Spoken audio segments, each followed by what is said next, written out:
बढ़ते चलो बढ़ते चलो बढ़ते चलो बढ़ते चलो। उठो मेरी दुनिया के गरीबों को जगा दो, काखे उमरा के दरो दीवार हिला दो।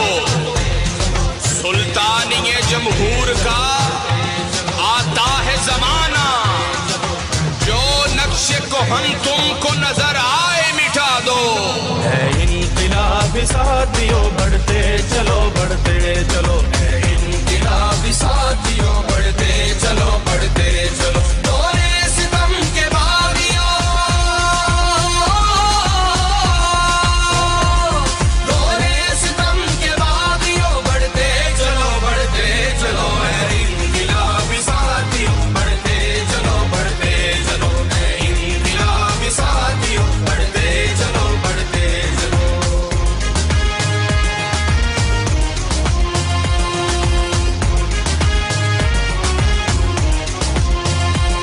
बातिल की तुम यलगार को इस मारे इस्तेमाल को, बातिल की तुम यलगार को इस मारे इस्तेमाल को। अब रोन कर जिंदा दिलो,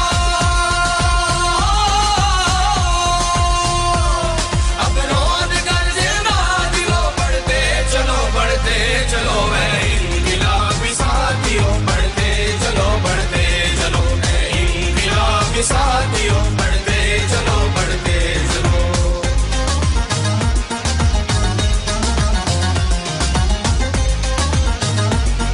जिसकी वजह से पब्लिक का जो सो प्रोटेस्ट अगेंस्ट ईवीएम जो माल प्रैक्टिस हुई वो उसको डाइवर्शन के लिए यही एक मुद्दा है, जिसकी वजह से ये लोगों को भटका रहे हैं यहाँ से वहाँ पर।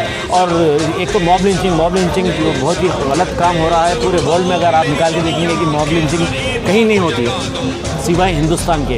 आप देखते हैं कि आप जैसा कि आप फ़लस्तीन में देखेंगे वहाँ पर भी सिर्फ मस्जिद का मसला चल रहा है, आप सीरिया में देखेंगे तो पेट्रोल का चल रहा है। यहाँ पर हिंदू मुसलमान को लड़ा रहे हैं, ये पोलराइजेशन कर रहे हैं, ये हर मुद्दे पे जो है सो लाकर हिंदुस्तान के सिटीजन्स को दो तबके में जोड़ दे रहे हैं। अगर कोई बीजेपी को वोट नहीं डालता तो बोलते हैं वो आतंकवादी है, और कोई अवैसी को वोट नहीं डाले तो वो बोलते हैं कि वो मशाइखीन है, वो मुजाहिदीन है, वो मुसलमान नहीं है। तो इस तरीके से ये कम्युनल पॉलिटिक्स है, ये रिलीजियस पॉलिटिक्स खत्म होगा। ये सब चीज़ ये जो है सो आम जनता को मालूम होना चाहिए, उनमें अवेयरनेस आना चाहिए कि ये बड़े लीडर जो है सो जनता को इस्तेमाल कर कर गरीबों की जान जा रही है। मुद्दा कुछ नहीं होता, सिर्फ वोट बैंक फुलफिल कर रहे हैं अपने वोट के लिए।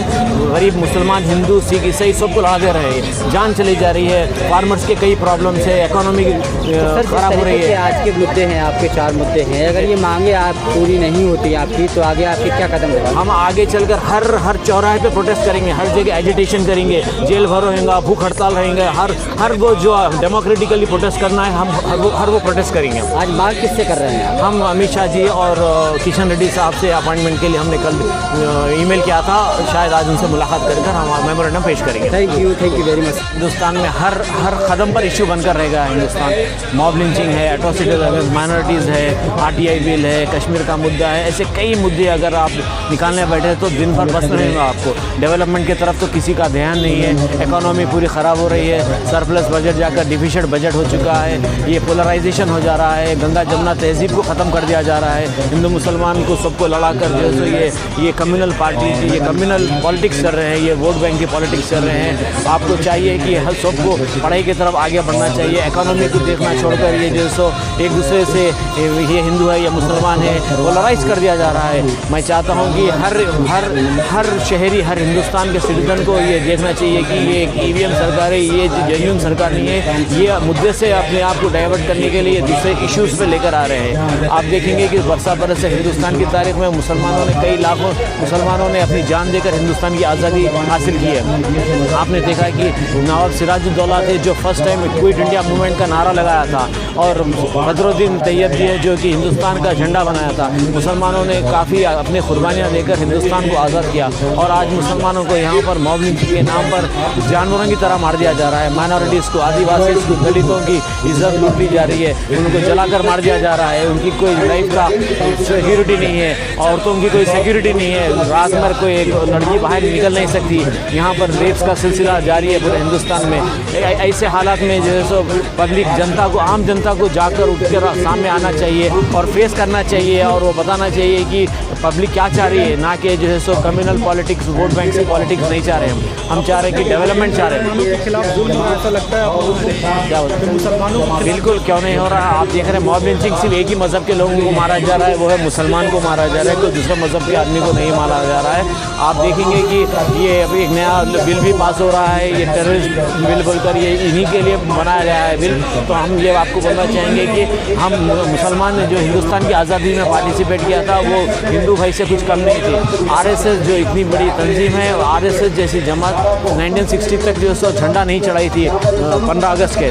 आप देखिए, अगर तारीख उठाकर देखेंगे, इवन जो है सो मरहूम Vajpayee prime minister of India थे, जब आज़ादी में 1934 में कलकत्ता में अरेस्ट किए गए तो उन्होंने हलफनामा दाखिल किया कि मेरा कोई आज़ादी से लेना देना नहीं है, जब वो बाइज्जत बाहर आए। तो ऐसे लोग जो हिंदुस्तान पे हुकूमत कर रहे हैं, आप देखिए योगी की सरकार वहाँ पर मस्जिदों को तोड़ रही है और इनको शय मिल रहा है, सेंट्रल गवर्नमेंट जो है उनको शय दे रही है, जिसकी वजह से इनको मुसलमानों को हक नहीं मिल रहा। मुसलमानों को एक मानों में मैं ये कह सकता हूँ कि किसी को जो सो अपना लीगल राइट रेमेडी नहीं मिल रही। ये इंसाफ सिर्फ एक महदूद होकर रहेगा, बड़े घरानों तक। नीरव मोदी है, जैसे कि विजय माल्या है, गरीब को इंसाफ नहीं मिलता। आप देखिए पहलू खान को क्या इंसाफ मिला, उसको आज तक इंसाफ नहीं मिला। तो ऐसे कई इश्यूज़ है, ऐसे कई मुद्दे हैं जहाँ मुसलमानों को, माइनॉरिटीज़ को गिन गिन कर ख़त्म किया जा रहा है। मुसलमानों का क्या कंट्रीब्यूशन रहा है इस देश में? ऐसा लगता है आज के डेट में जो नौजवान है उनको कुछ पता नहीं चल रहा है, और खासतौर पर ये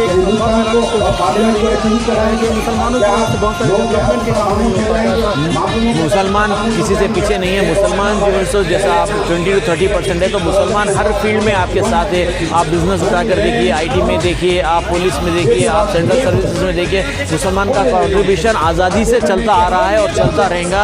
ये हिंदुस्तान हिंदू, मुसलमान, सिख, ईसाई सबका, ये किसी एक जाति का नहीं है, एक धर्म का नहीं है। कोई एक धर्म ने मिलकर आज़ादी को हासिल नहीं किया। मुसलमानों ने अपने कई सैक्रिफाइसेस दिए, कई लोगों के जो है सो जिंदगियाँ घरा फांसी से उनको लटका दिया गया आज़ादी के वक्त। तो ऐसे लोगों का आप ये नहीं कह सकते कि मुसलमानों का कंट्रीब्यूशन है। मुसलमानों का बहुत बड़ा कंट्रीब्यूशन है जो आज हिंदुस्तान स्टेबल है। और अब फिर अगर अनस्टेबिलिटी लाई जा रही है, जो RSS और BJP मिलकर अनस्टेबल करना चाह रहे हैं हिंदुस्तान के तहत महज करना चाह रहे हैं, उनकी जो है सो उनकी फ़िज़ा को ख़राब करना चाह रहे हैं।